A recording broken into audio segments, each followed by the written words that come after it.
Boro-boro kita semua itu berani berkorban untuk melanjutkan tujuan leluhur, hajat-hajatnya leluhur Nusantara ini.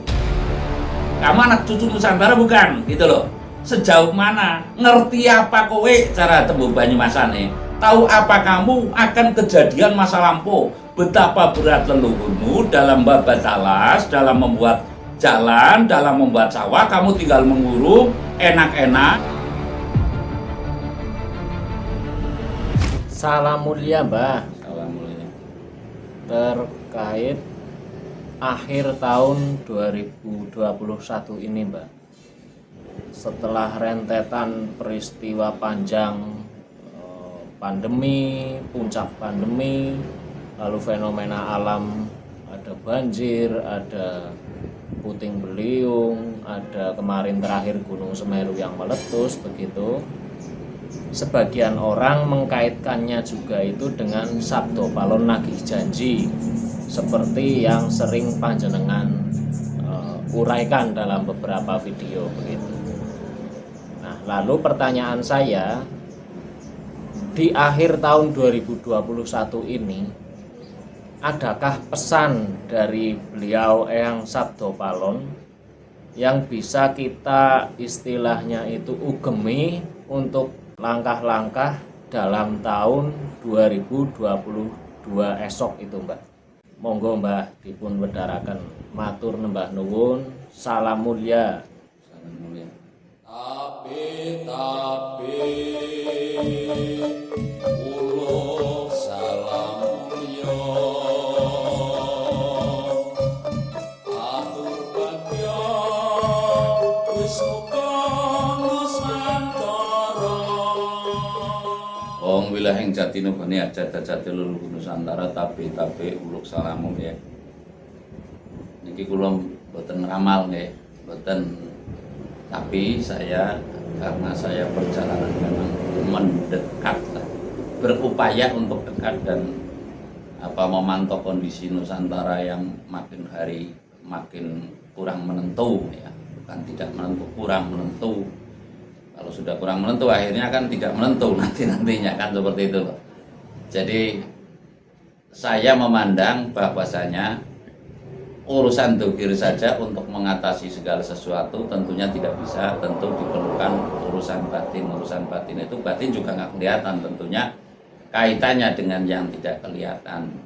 Yang tidak kelihatan kita sering mengatakan, saya itu bahwasanya Nuswantara ini ono pamomonge, Sang Pamong Nuswantara, tidak lain tidak bukan. Kalau dulu itu Sang Hyang Ismoyo, sampai dengan nama Doso namane atau nama samarannya adalah Kaki Semar, terus sampai dengan Bodronoyo, sampai dengan Sabdo Palon. Nah, saya akan merana sedikit bahwasanya dalam Kidung Sabdo Palon saya sudah mengatakan sopo kang ngemohono yakti nampi bendu.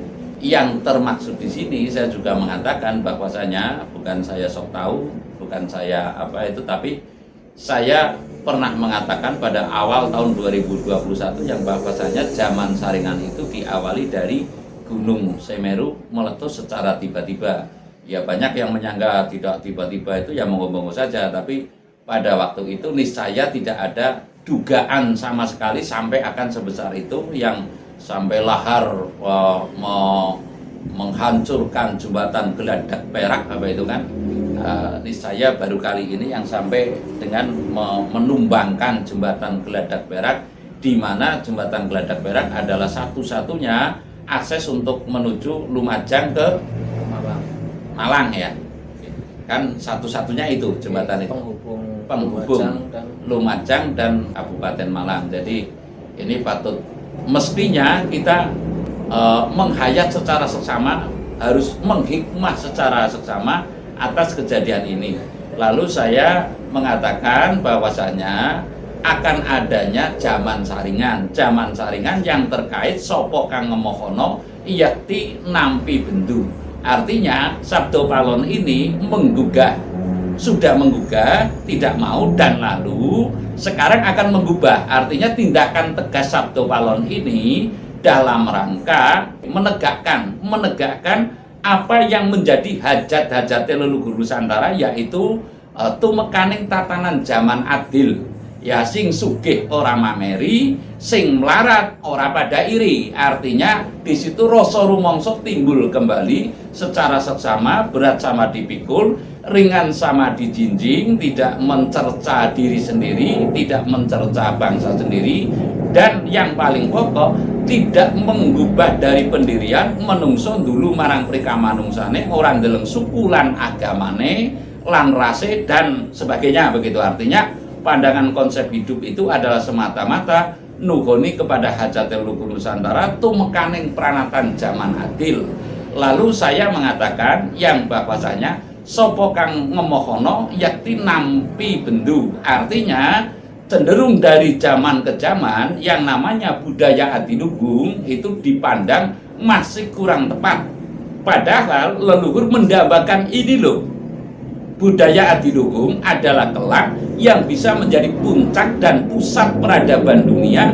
Manusia diukur strata tertingginya itu bukan dari ekonomi, bukan dari gagahnya, bukan dari ibaratnya kekayaannya, namun diukur oleh tata kramanya. Artinya kedudukan ilmu dan harta itu masih kalah oleh tata krama. Ya, tata krama ya makanya tidak menganut paham tertentu, tidak membentuk agama yang saya maksud, namun membentuk cara menggelar kabudayaan adiluhung yang ukur rasane liyan kaya dene rasane pribadi. Lah sapa kang ngemohono yakti nampi bendu, saya memberi rujukan gitu loh. Seyogyanya wong Jawa aja ngilangake Jawane. Seyogyanya sekali lagi wong Jawa, wong Nuswantara aja ngilangake kabudayaan adiluhunge. Artinya zaman saringan ini akan numpuh kelas wiji tanah Jawi. Sapa kang ngemohono yakti nampi bendu. Tadi saya mengatakan yang bahwasanya beberapa kali, berulang kali ya, yang namanya budaya adiluhung dianggap kurang pas dalam peranatannya, lalu akan digubah dengan tatanan dari mancanegara. Saya tidak mengatakan agama, tapi tatanan dari mancanegara. Ini loh yang lebih tepat, ini loh syariatnya. Intinya budaya adiluhung tidak memandang syariat, tapi hakikatnya ibadah. Ya, budaya adiluhung tidak memandang syariatnya ibadat, tapi hakikatnya ibadat untuk apa? Gitu loh. Hakikatnya ibadat adalah nuwuhake tatanan prikamanungsan, ngukur rasaning liyan kaya dene ngukur rasaning pribadi. Ya, ini pokok. Artinya cenderung saya mengatakan bahwasanya sapa kang ngemohono yakti nampi bendu, artinya berpegang teguhlah. Saya memberi rujukan berpegang teguhlah kepada tatanan adiluhung, ya, adat tradisi naluri itu tetap ditegakkan, dijejeke. Kalau istilah Jawa itu dijejeke, karena ini merupakan dasar dari leluhur kita. Boro-boro kita semua itu berani berkorban untuk melanjutkan tujuan leluhur, hajat-hajatnya leluhur Nusantara ini. Boro-boro kita berani berkorban untuk tanah air, gitu aja lah, ya. Kalau ibaratnya berkorban, mohon maaf, 1 tahun sekali saja itu kan dipamerkan sekarang lah. Boro-boro kita mau berkorban jiwa dan raga, hartanya pun pada pelit banget, begitu loh. Lah ini leluhur itu mendambakan pengorbanan dari kita, dalam arti pengorbanan adalah jigeng laku prikamanungsan ing alam kamardekan. Pancasila aja mong omong etok, begitu loh. Pancasila ini aja mong omong etok. Jadi kita harus kamu lah ibaratnya, kamu pernah berkorban apa? Sekarang jangan sampai ada kenyas godong tok, kemranyas ngomong etok. Dan jangan coba-coba, yang saya maksud, jangan coba-coba akan mengubah tatanan budaya adiluhung ini menjadi paham yang lain. Kurang sekti opo Aryo Penangsang, ya, kurang sekti opo lah, ini leluhurmu, ya. Aryo Penangsang juga leluhur kita, akan mengubah tatanan taruhlah yang dianggap kurang pas tatanannya leluhur juga tetap tidak kuat. Pranatan adiluhung ini hendak digubah, namun juga tetap tidak bisa. Yang pada prinsipnya saya memberi rujukan, berpedomanlah teguh kukuh ceklan watone kabudayaan adiluhung. Sebab di sini dimulainya zaman saringan, sekali lagi ya, dimulainya zaman saringan. Artinya leluhur akan memilih laswiji tanah Jawi yang betul-betul tahu diri terhadap leluhurnya. Leluhur akan memilih laswiji Nuswantara ini yang betul-betul tahu diri terhadap leluhurnya, tidak kenyas godong tok, apalagi menyalah-nyalakan leluhurnya. Lah ini pokok intinya zaman saringan itu sopo kang ngemohono yakti nampi bendu. Lah sopo kang ngemohono, kamu anak cucu Nusantara bukan gitu loh. Sejauh mana ngerti apa kowe cara tembung Banyumasane? Tahu apa kamu akan kejadian masa lampau, betapa berat leluhurmu dalam babat alas, dalam membuat jalan, dalam membuat sawah, kamu tinggal mengurung enak-enak ya, lalu tidur di kasur empuk sambil makan jeruk, taruhlah di situ. Lah sekarang akan berbudi balas budi apa maksudnya? Tidak mengharapkan balas budi luhur, hanya lestarikanlah alam ini, dan lalu tradisi agar lestari ini kan perlu memetri. Memetri yang dimaksud caranya kan memetri, kalau Jawa yang sejati mohon maaf itu mestinya tahu punden sari. Punden sari yang termaksud kayu itu hidup dan ada zat gaibnya. Lalu leluhur itu arwah leluhur hidup. Tentunya ada dijadikan punden gaib lah. Itu karena punden sari gitu maksudnya. Punden sari ini makannya ya sari gitu loh. Jangan dianggap yang hidup yang tidak kelihatan ini nggak perlu makan begitu loh. Nah kalau saya mengatakan sedaji mungkin kasar ya, tapi ini memetri. Memetri itu adalah sangat diperlukan. Nah, memetri ini sangat diperlukan untuk kelestarian alam. Contoh lah, ibaratnya para nelayan di Cilacap tidak di mana saja mengadakan namanya upakarti, yaitu suran ya, suran labuan kalau istilah dulu, larungan gitu aja lah, larungan. Lah ini ketika dihentikan karena mohon maaf, yang namanya biota laut itu ibaratnya makan kepala sapi itu setahun sekali, dan itu dihentikan kira-kira terhentak enggak gitu loh. Kalau yang yakin betapa menunggunya biota laut itu atas adanya larungan, apa yang dimakan oleh manusia juga ikut menikmati begitu, dan secara serta-merta zat gaib ini terhubung dengan kita mas, itu secara serta-merta setiap harinya bagaimana bisa beranak pinak agar taruhlah protein hewani apa ya itu tidak kekurangan, manusia ini pun taruhlah selalu terhubung dengan kita. Lah ketika kita memutuskan, niscaya itu sudah putus hubungannya, niscaya itu sudah tidak saling toleransi atau saling menghargai. Ini yang pokok, yang pada prinsipnya budaya adiluhung ini ditumbangkan seperti apapun dari dulu tetap berdiri kokoh, dan lalu ini akan ditegaskan, akan ditegakkan yang bahwasanya budaya adiluhung itu adalah tuan rumah seluruh agama, yang bisa ngemong, yang ngukur rasane lian koyo rasane